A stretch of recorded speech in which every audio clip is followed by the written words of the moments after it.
Good afternoon, my name's Rebecca and I'm one of the training facilitators.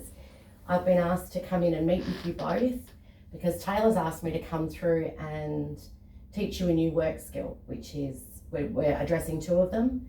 So it'll be cleaning safety glasses and safe manual handling, moving a box. So my name's Rebecca, I'll be training you in those two areas. And basically what I wanted to do is get an understanding of you both as learners so that I can facilitate and give you the best opportunity.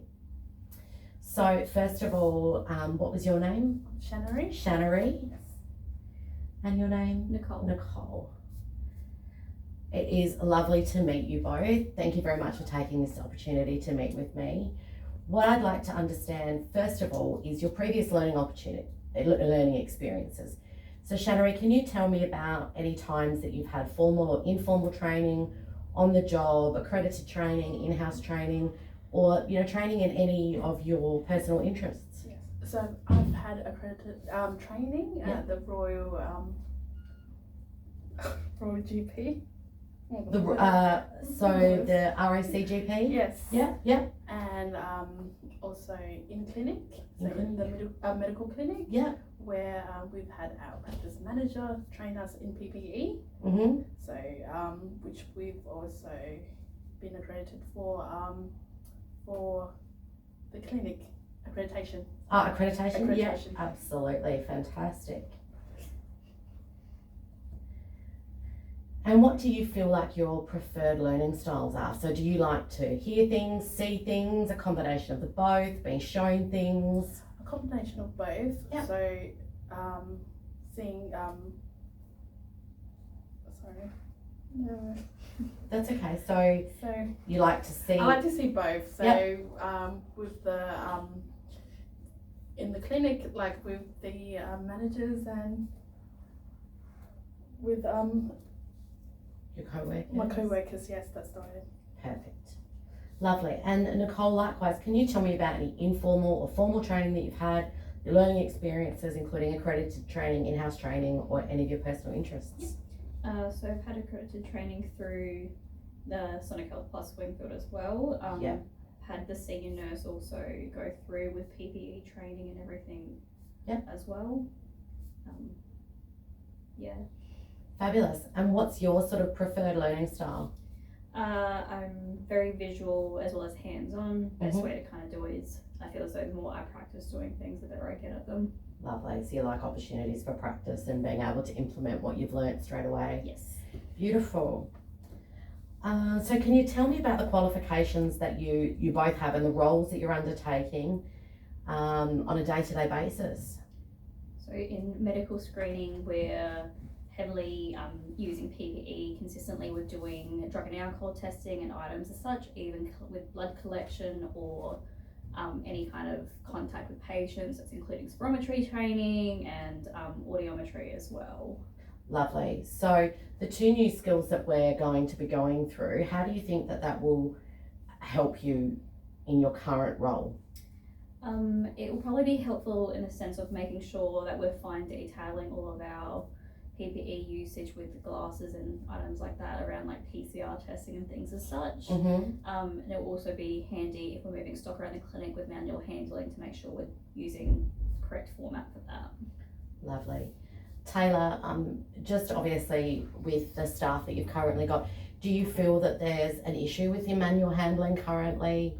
I don't feel like there's necessarily an issue with manual handling, but I definitely don't think there's a problem in improving that skill set or continuing to refresh those skill sets. Sure. Especially with medical stock and how that's always delivered to the clinic in generally large supply. Yeah, absolutely.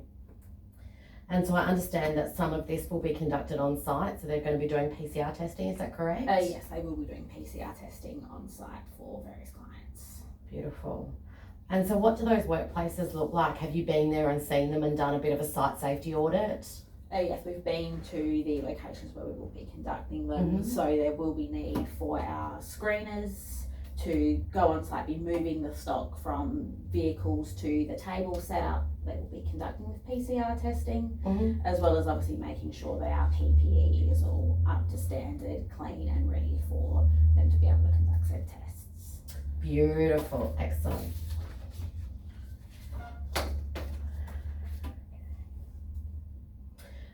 in terms of the job tasks and activities that Shannery and Nicole are undertaking on a daily basis, what considerations do we need to make in order to conduct the learning?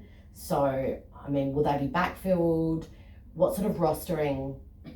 So we prepare the rosters in advance for everyone at a clinic level, but obviously with Nicole and Shannery both being off-site for these PCR tests, we've made sure to accommodate that. So we've closed their schedules, rosters, to allow them to go off-site to complete both their testing and training for this PCR testing, and the training, so that they've got the adequate skill set to be on site and Lovely. completing those. Excellent, thank you so much.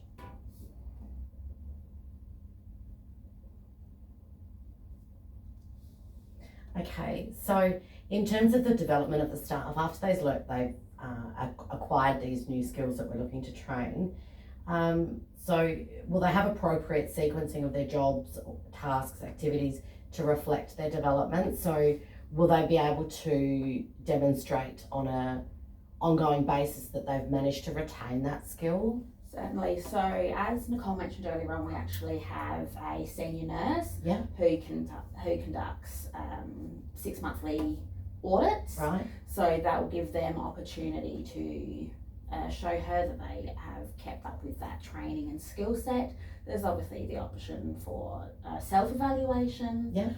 For myself to also be part of that, and as a trainer, even yourself to observe those skills, and between even themselves as colleagues to make sure that to check in with each other. Are we doing this right? How do they feel they're going on those kind of tasks as well? Sensational. Okay. So with these new tasks they're learning, how does that align with the organisational aims, the employees' aims, and the workplace activities? How are these planned learnings going to benefit the organisation? Well, because obviously we are a health facility, we do want to make sure that we are up to code and up to standard. We don't want to be transmitting any form of disease or anything around the clinic. Sure. Especially in the case of PCR with coronavirus, or even on site with that PCR testing specifically. Absolutely. So by means of, with safety glasses being regularly cleaned, it's going to help in that regard, but obviously they've been trained in donning and doffing of gowns, gloves, face shields, those. And in regards to the manual handling, we're hoping obviously that will mitigate any risk of workplace injury, risk man incidents, those kind of things. Lovely. Okay. So can you tell me about the facilitation options? So, direct guidance, modelling, options for practicing, coaching, mentoring, tutoring, supervising, off-the-job activities. So I know that you mentioned that you had a senior nurse that was coming out once every 6 months.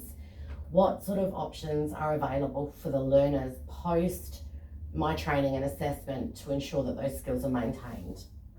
So it'll be more so just the regular PCR testing that they'll have the opportunity to continually conduct those with the accommodations to the rostering for that.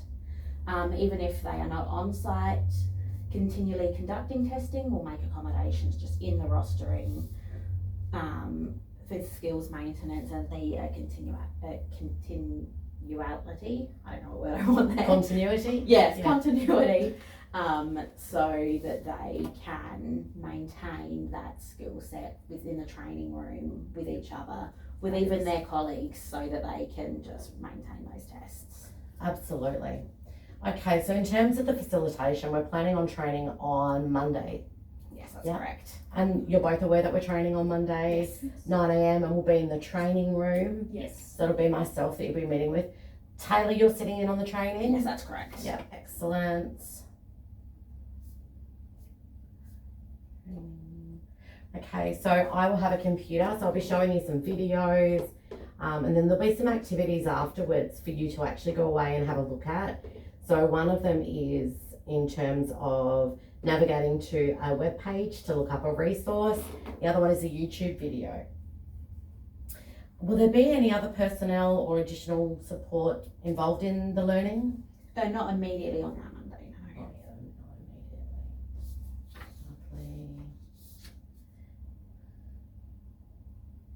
Okay. The review process is so after we've conducted the training, there will be an opportunity for you to meet with me and to provide me some feedback, which is really important to me to be able to get your feedback as learners of me as a trainer. So I'll give you some forms to fill in, but I'd also like to meet with you and talk to you. And that's a really good opportunity for you to be open and honest with me about what worked for you in the training and what didn't. So Taylor's mentioned that there'll be some mentoring opportunities and opportunities for practicing your skills with the senior nurse and also with each other and your other colleagues, as well as with Taylor.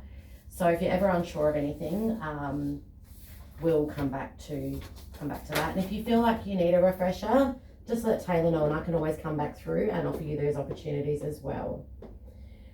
So there'll be some housekeeping on Monday. If you could provide me a copy of the evacuation plan, and also I would just like to check that all of the equipment I'll be using has been tested and tagged. Has that been conducted recently? Yes, within the last month. Within the last month? Fantastic, excellent. Do either of you have any questions so far? No. No, Taylor? No questions. Excellent. I look forward to meeting with you on Monday at 9 o'clock. Very excited to be able to deliver this training to you. Thank you very much for your Thank time. you. Thank you.